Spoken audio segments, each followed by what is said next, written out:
keenya allubuuti amma kan nurraa fidduu baddeebu shahiideedha abbaan isii burisoo baruutii fi ana ziyaabbarreen gaafa deeme abbaa isiin nu baase harroomnee jiraachuurra oromoo dhabamaa jiraadha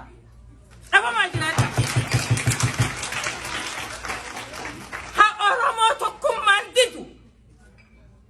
boolla darbinu takkatti waan takka yoo taankii miti ayyaana fi deemee beeta mangisti mililiksan dhabamsiisu bituun dandeessanii minisootaan maaliif goojoo adda addaati waboo jaartan maaf ilmaan keessan diidan aboo lafeen elemoo qilxuu isin haa qabdu lafeen goottawwanii isin haa qabdu bahaa kana keessa tokko taanu malee bilisummaan teenya hin jirtu harroomne hafna nama seera kabajeetu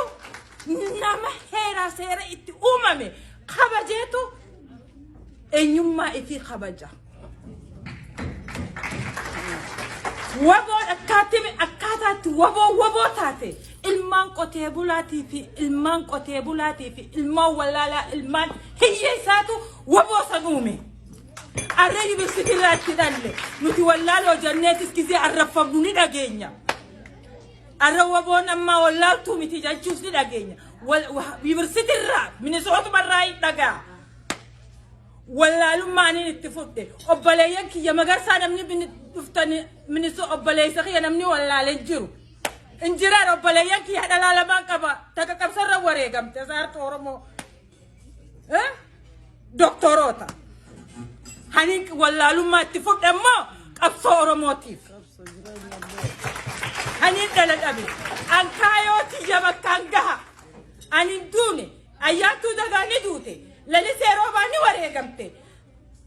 hangafoonni kiyya warri akka jootee bareentoo ni wareegaman kaayoon bakka hin geenye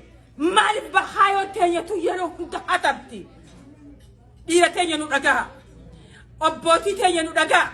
sheekotii teenya nu dhagaa amantiin tuffatamnee sabummaan tuffatamne oromoon kiristaanummaa fudhannee beeta mangistii san yoo seettan gaallaa balla kaalnuun jaan oromoo wannummaa takkanaan godhina rahmatillee naaf kadhatina ibaadaati yaafani jettuun nagaa waan goota waan oromoo bakka takka godha wal fida dhugaasa wal dura taa'amee haa dubbatamu dhugaa wal dura taa'amee abbaan fida haa dubbatamu arana dura fida